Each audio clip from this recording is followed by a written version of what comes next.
From New York. Well, joining me now for more on today's vote in Congress, what happens next in Congress, and the market reaction today, I'm joined by three guests. Here in Washington, Lawrence Yun, the chief economist for the National Association of Realtors. In New York, Peter Schiff, who heads up Euro-Pacific Capital. And in L.A., Chris Thornburg of Beacon Economics. Gentlemen, thanks to all of you for being here this evening. And Lawrence Yun, you're here with me in Washington. Let me start with you today. The House vote today, your organization, the association, favored this bailout package. How big a defeat is this? How worried are you about what happens next? Well, we are worried because many of the lending activity, not only for mortgages, but for small businesses which create jobs, they will begin to dry up.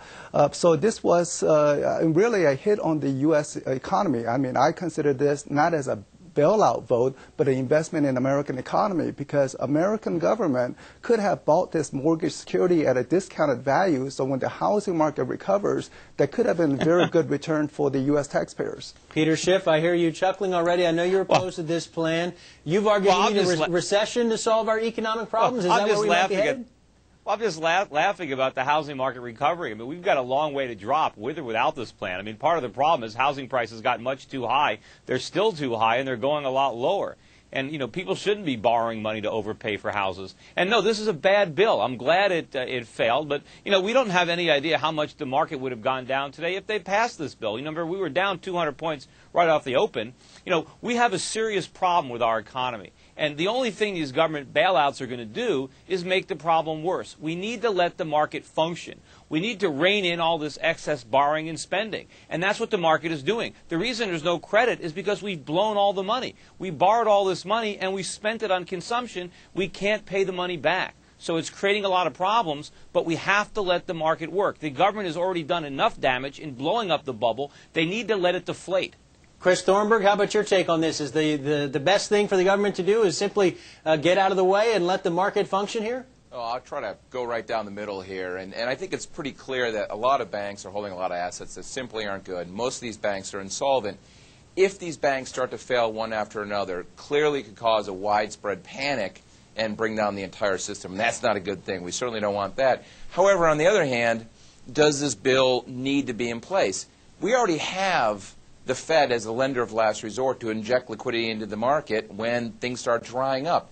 I don't know why they decided to go from being a lender of last resort to a buyer of last resort. Why that choice was made is beyond me, and frankly, I agree. I think it was a bad bill. Lawrence Yun, you want to address that? Why become a buyer of last resort when you could just be a lender? Well, the lender of last resort, I mean, certainly that could be inflationary. So what the federal government is doing in this plan is to borrow. I mean, borrow at 4% and basically make an investment on the U.S. housing market recovery.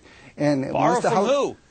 We're broke. Borrow more from China, borrow more from Japan. Peter, hold on one second. Let me let Lawrence finish that thought. You get right in. If one borrows at 4%, and given that the mark-to-market accounting system, there's a great discounted value on the mortgage-backed securities. Once this value return, I mean, 4% borrowing rate, I mean, that's a very cheap borrowing rate to purchase a very deeply discounted. There's some people suggesting that the taxpayers could make money here.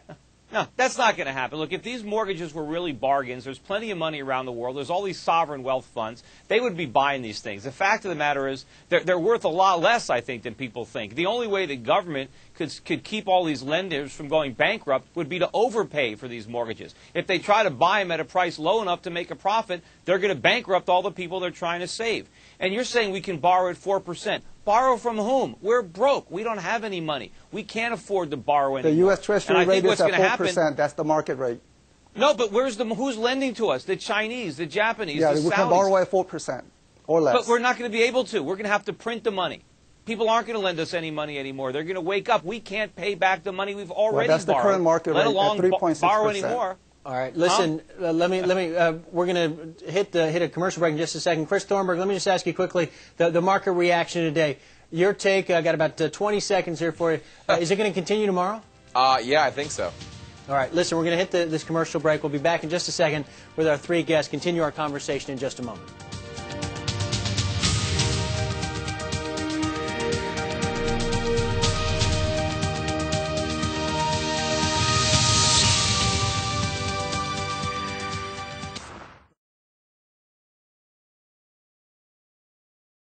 Once we get the financial house straightened out, and it's going to get straightened out some way or another, the economy is going to move ahead.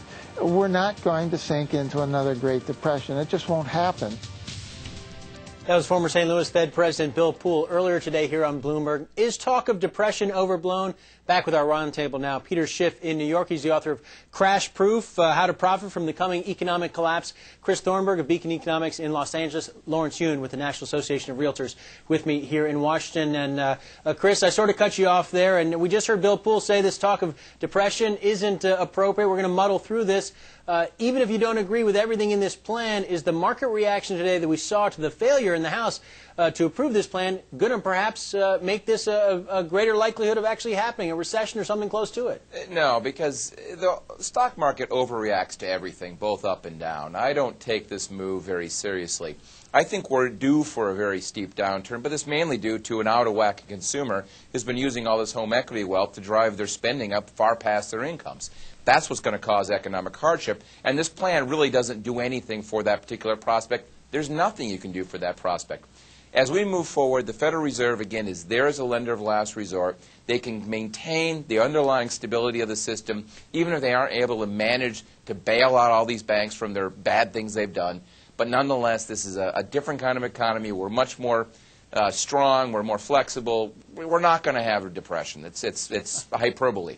Lawrence Yun, did you see anything on the economic horizon from the housing sector that gave you any reason for optimism, even before we had this sell-off today in the marketplace? Well, I mean, in the markets where the prices have come down 20% or more in California, Florida, we are seeing strong recovery in home sales. But nonetheless, having said that, I mean, there's a great uncertainty in the financial market, and I think what the bill today would have done is to remove that uncertainty, invest in Americans' economy, and have the basic lending activity for the working capital, for small businesses. So it would have been a great opportunity to get the American back into recovery, but yet now we have just created more uncertainty into the marketplace. Perhaps we could model this thing out, or perhaps we could go into even a deep recession. So we don't know, but now we have this unnecessary uncertainty in the marketplace. Unnecessary uncertainty. And Peter Schiff, for those like Secretary Paulson who argued that this would have at least promoted price discovery for these assets, would have allowed at least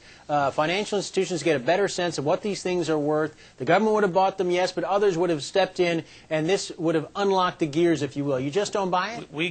We can get price discovery without the government. The government's going to interfere, and they're going to price fix. You know, I wouldn't believe anything Paulson said. Paulson's the guy that said subprime was contained. Paulson's the guy that said he would never use the bazooka in his pocket. In fact, Paulson for years said it was the best global economy he's ever seen. He thought everything was great a year or two ago. I wouldn't believe anything said by any of these Fed governors.